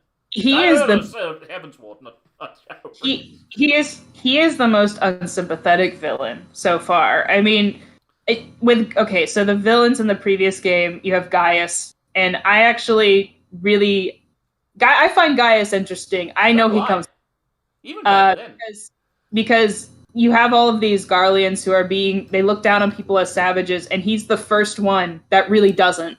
I mean, Livia is the only one of the Garleans in that game, of the main Garleans in that game, that are truly just horrendous. Yes. But at the same time, she's horrendous in such a pathetic way that I can't really bring myself to hate her. Yeah, And, she's when you defeat her at the end of Castrum, that's the worst. I mean, you broken her. There is nothing left. She's not the one I ever worried about coming back, because even if she didn't die, there's just nothing left. You have totally broken her, taken all the revenge you want. And then with La Brea, I don't know how to feel about La Brea. To be honest, he's a villain, and he does kind of come off that I'm being evil for the sake of being evil vibe. But he also like strictly says, no, we are doing this as part of this like grand plan or something. You need more info on the Ascians until you can appreciate or not appreciate La Brea. So let's leave him out. Let's leave him out for that. So I don't really have a feeling on any of the Ascians yet, because there's obviously more there, and I don't know if I sympathize with them or not. And then because Elidibus is very interesting, because he basically shows up and is like, yeah, I'm just watching, and I don't really hate you, but our goals might actually align, but we're probably gonna do some shit. And then he kind of goes off. But he's very interesting too. So like all the Ascians, I don't know how I feel about them sympathy wise, because they're just kind of enigmas right now. Yeah, exactly. I would say Thornton is like the least sympathetic, because every other main villain I've been able to sympathize with to a point, and the only thing I can kind of sympathize with is that he's doing the shit that he does to protect his people, but that's with an asterisk, because he also is just doing it because he wants to remain in power forever. Yeah, but that's the thing. That's why I really like him as a villain, because not every villain has to be sympathetic. Doesn't mean that a completely black and white villain is necessarily a good thing, but Thornton is just such a creep. Yes, he wants to protect his people, but he doesn't actually want to protect his people. He wants to protect he doesn't want to protect Isgard. He wants to protect the structure of Isgard. The incredibly hidebound, like, stagnating corpse of a once existing society. And he wants to control them. He wants to take and it only works if he's on top, obviously. Yes. And so, he throws his son in a dungeon and tries to kill him. That doesn't work either. So he's the only villain so far that I genuinely don't have any sympathy for, because his fate was well-deserved, and his reasons and his motives were not sympathetic, because he says it was to protect his people, but it really was just like a power trip. Yeah, which it really is. I don't think every villain has to be sympathetic either, and I think he does a really good job. He doesn't overstay his welcome. He's sold as being kind of a nice guy to you at first, and then immediately after your characters leave, one of the Heaven's Ward comes up, and they don't show it on screen, but they clearly edit his voice to what the you hear like a flash of like light or whatever. You see a flash of light, and then his voice is warped, and it's hinted that there's a lot more shit going on in Ishgard. So he's just such a good villain. He's one of the few I would actually say when I got to that point in the game. Yeah, I hate him. I couldn't wait to get into his trial and smack him around. Especially if you do the side content and you find out just screwed up what a bastard he is. Yeah. Yeah, this is also why I really love the fact that at the end, I'm not going to spoil anything, but I really love that at the end of his trial, you don't just kill him. He also has that moment where he sees something and, just dies in horror more than anything. Yeah. Because he deserved that absolute monster. Aymeric is very lovable. Aymeric is weird because in a lot of ways Aymeric is Canisena.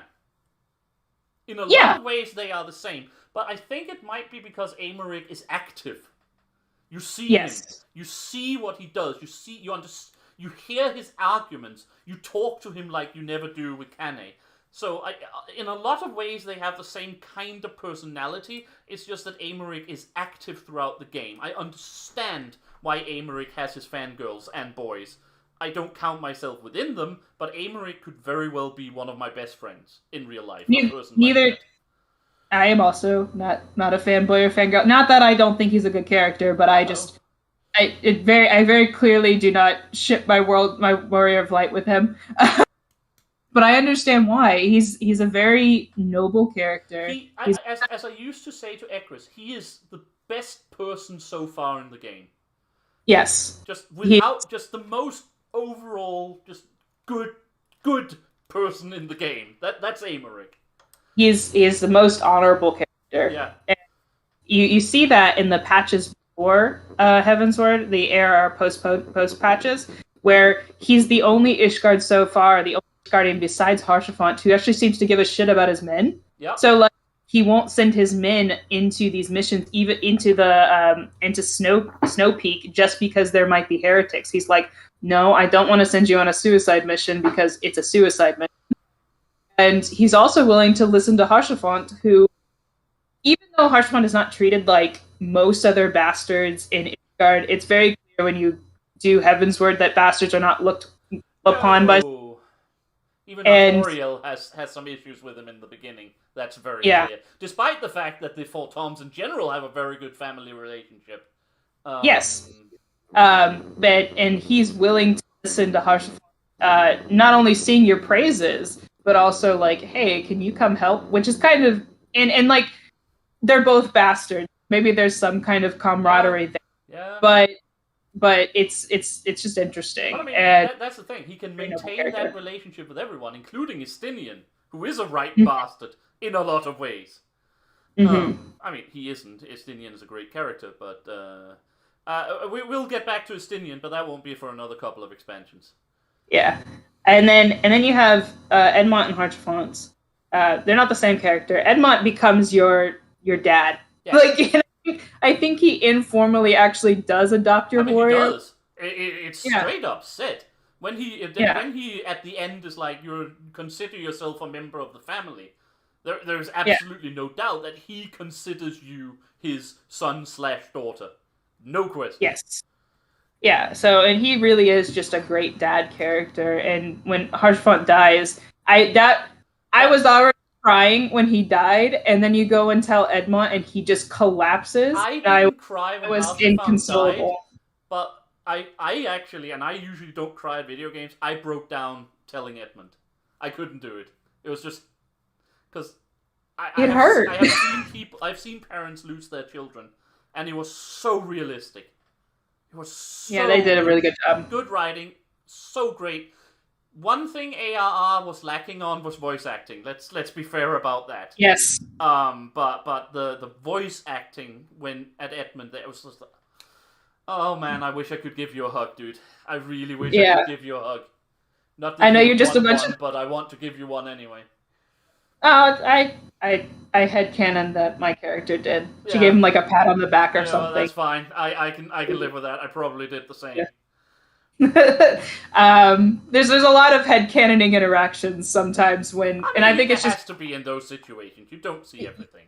Yes, so it's like, and so there's, but with Haurchefant, he just is your best friend, or like if you want it to be seen as something else, that's clearly there too. He's in a very kind of ambiguous way, but it can go either way. If you have, I am the one who says, I'm not the one who says, because I don't, my personal headcanon is that my wall and Haurchefant didn't, just because my wall is fairly asexual, not really asexual, but not really any real interest in anyone so far. But yeah, if you want to say that your Warrior of Light and Haurchefant did it, yeah, of course they did. Of course they did. Yeah, I mean, and he's written specifically to be that way. He's clearly written to be very ambiguous. Yeah. But very close to your character, and he just he grows over the expansion because he doesn't die until 6.7, and I didn't get to 6.7 until April, and I started MSQ Heavensward in January. So I was with him for probably longer than I would say most standard players, and I would go back and talk to him all the time because he just was a fun character. And so he kind of does grow, and he's like your best friend, your colleague, and then he dies, essentially saving your ass because that spear was aimed at you. Yeah, the best part is, though, that if you actually look at the way the scene is being played, there was no need for him to go there because it would obviously have hit the ground behind you. Yes. But it would, in game it was obviously heading for your back, Yes. even if the graphical aspects didn't really. I don't think it was supposed to be a missed shot. I think that was just an accident with the rendering. Yeah, But absolutely. It was it was clear that it clearly was meant to hit you, but the graphic wise, it really didn't. no. And so, and then he dies, and it's And that was when everyone who was mutual with Tina was gathered around our phones waiting for Twitter updates. I think I updated, and then I had to take a moment, so I was gone for like 30 minutes. Yeah, like There was can't no remember, but response. it was just something with no and then nothing. For like 30 minutes. She got there. She's in the vault. Fine, whatever. You know what was the worst thing? I had to go to work after that. Oh no! It was. I remember this. I don't remember the date, but it was like on a Wednesday. Oh and I played because I got into an MSQ mood, so I played at like 4 a.m. I did the vault. I have to be at work at 7, so I had plenty of time to do the vault. And all of this shit happened, and I was like, "Now what am I gonna do? I have to go at work now." How did you get through that? Well, you did, but how? Thankfully, it was a day where I was doing extraction, so I was in lab, so it was kind of my hands. But I just was like, "God damn it, I gotta go to work now. This sucks." The poor Harshifant. That was. I think there is a game in the death that hit harder than that. I think they even now at Endwalker, I don't think there is a death I can remember that has the same impact. I think that's a good thing though, because I think absolutely. There is a lot of ways you can make a player feel emotions and feel sad and feel extremely motivated without having to kill people that they like. Yep. There's I'm not writing is not my profession. I just happen to be kind of good at it. I used to write a lot for fun when I was younger. So I am actually pretty good at storytelling and actually like developing a story while writing. And there's so much stuff you can do to, mess with the emotions of your audience that don't involve killing a character. And killing a character is just a very easy way to do it. So I do like the fact that they aren't just, Game of Thrones killing people left and right. You don't need to do that. True. That one was effective.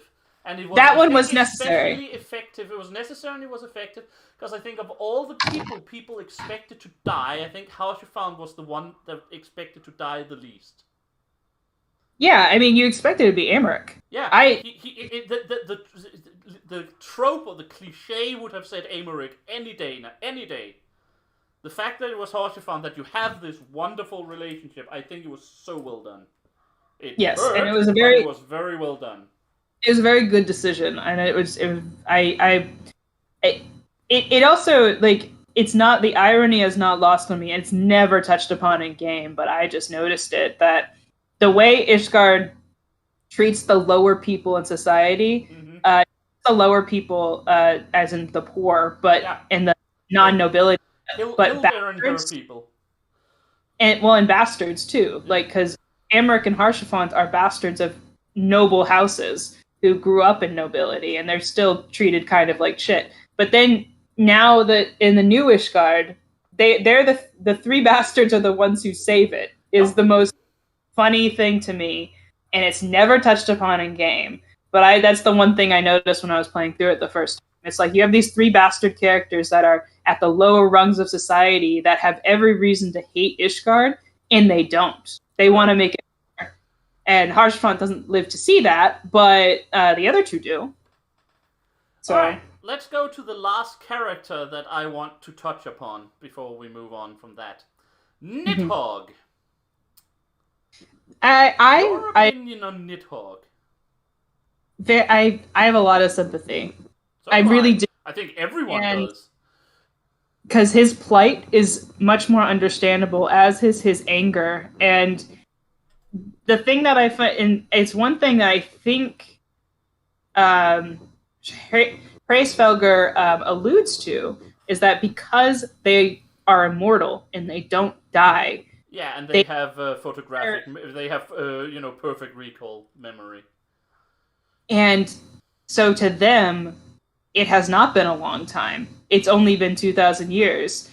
And it is just as the memory is just as vivid as it was when it happened. And what happened to Ratatoskr was so and Nidhogg, because he was also attacked and his eyes were taken out at the same time, was so traumatizing that he is just constantly reliving it, and the anger never goes away.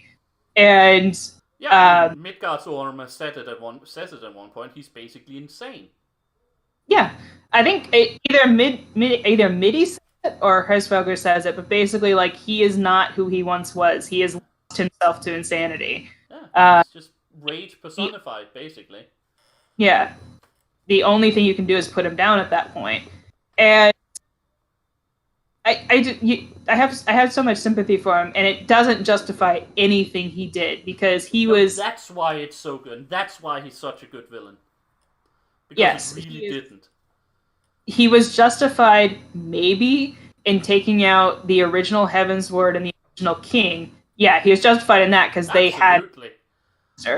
But then he just, like, generations later, and they're not blind to how short our lives are. They're very aware of that.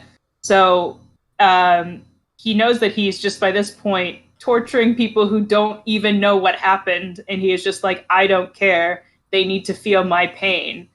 And it is one of the better revenge stories I've seen in modern gaming in a long time, because it's just one of the better pieces of writing I feel I've seen. I've seen in a while.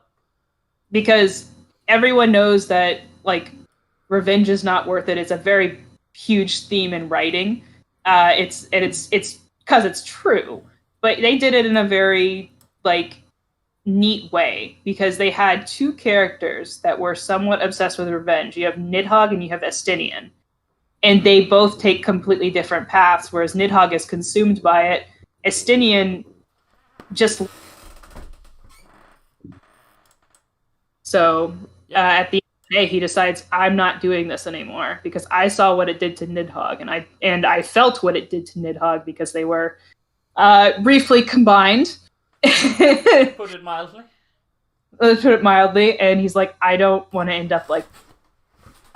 No, correct, and I agree. This is why, like I said, Thordan might be my favorite villain, but Nidhogg is probably my favorite antagonist so far. Yeah, he's a good antagonist. Yeah, he's really good. He strikes the right. He, and in general, the Dragon Song War strikes the right balance between. How it's someone's.